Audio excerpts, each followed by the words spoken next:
Assalamualaikum warahmatullahi wabarakatuh. Perkenalkan, nama saya Uswatun Hasanah dari Prodi Pendidikan Biologi kelas Biologi 4. Di video kali ini saya akan menjelaskan materi tentang media pembelajaran kooperatif tipe STAT, Student Team Attachment Division, dengan materi pembelahan sel. Kepada teman-teman, sebelum menonton video saya kali ini, jangan lupa untuk like, komen, dan subscribe. Baiklah, untuk materi pembelahan sel, sebelum saya menjelaskan lebih dalam tentang pembelahan sel, kita terlebih dahulu mengetahui apa itu pembelahan sel. Pembelahan sel adalah ketika masa pertumbuhan sel-sel penyusun tubuh makhluk hidup mengalami pembelahan dan bertambah banyak, sehingga menyebabkan tubuh menjadi bertambah tinggi dan besar. Oleh karena itu, kenapa proses pembelahan sel dalam makhluk hidup dapat memperoleh penurunan sifat dari kedua orang tuanya? Bagaimana proses pembelahan sel terjadi dan di mana saja terjadi pembelahan sel, kita akan pelajari secara ringkas pada materi kali ini. Baiklah, untuk materinya yang pertama yaitu macam-macam pembelahan sel. Pembelahan sel di sini terjadi melalui tahap-tahap tertentu. Tujuan adanya tahap-tahap dalam pembelahan sel adalah untuk mengatur dan menjamin bahwa sel anakan menerima informasi genetik dari induknya. Dan pembelahan sel dapat dibedakan menjadi beberapa pembelahan sel. Yang pertama ada pembelahan sel secara amitosis, pembelahan sel secara mitosis, dan pembelahan sel secara meiosis. Baik, untuk yang pertama yaitu pembelahan sel secara amitosis, yang dimana pada pembelahan sel secara amitosis tersebut terjadi secara spontan tanpa melalui tahap-tahap tertentu.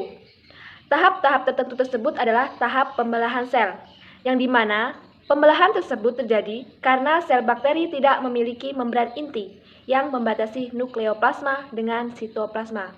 Pada pembelahan amitosis tersebut, pembelahan selnya itu secara amitosis ini ada sel yang memanjang dan ada tampak benang di dalamnya.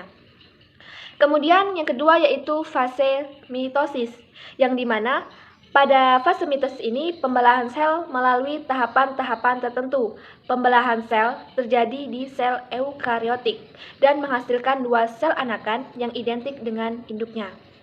Nah, pada pembelahan sel secara mitosis ini terdiri atas 4 fase. Yang pertama, tahap profase, tahap metafase, tahap anafase, dan tahap telofase. Kemudian saya akan menjelaskan yang pertama yaitu tahap profase, yang dimana pada tahap profase ini dia terjadi 2 kali tahap. Yang pertama profase awal dan profase akhir. Profase awal terjadi yaitu ketika nukleus tidak terlihat benang-benang kromatinya, sehingga dia mengalami penebalan dan pemendekan, sehingga kromosom yang di dalamnya dalam nukleus tampak jelas. Kemudian penjelasan tentang profase akhirnya, membran inti menghilang secara sempurna. Kemudian yang kedua adalah tahap metafase, yang dimana pada tahap metafase ini pasangan kromatid berada pada bidang ekuator sel dan ada spindel yang menghubungkan dengan pembelahan. Kemudian yang ketiga adalah tahap anafase, yang dimana pada tahap ini setiap kromatid yang berpasangan terpisah dengan sentromernya. Baiklah, yang terakhir yaitu adalah tahap telofase, yang dimana pada tahap telofase ini diawali dengan berhentinya gerakan kromatid menuju kutub pembelahan. Dan di dalam sel kromosom anak mulai menipis dan menjadi lurus. Itu penjelasan tentang fase mitosis. Kemudian saya akan menjelaskan tentang fase meiosis. Sebelum lebih lanjut lagi membahas apa itu fase meiosis, saya akan menjelaskan dulu apa itu fase meiosis. Fase meiosis adalah fase pembelahan sel induk yang bersifat diploid dan menghasilkan 4 sel anakan yang bersifat haploid yang melalui tahapan-tahapan tertentu.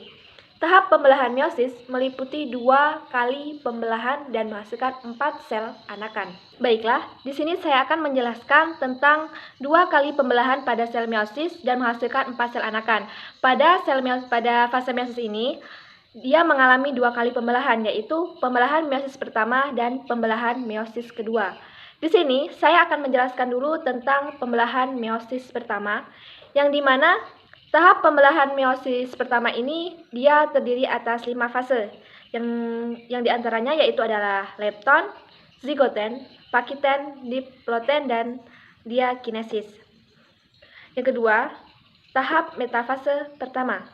Pada tahap metafase pertama ini, dia tidak tampak lagi mikrotubulnya sehingga membentuk spindel.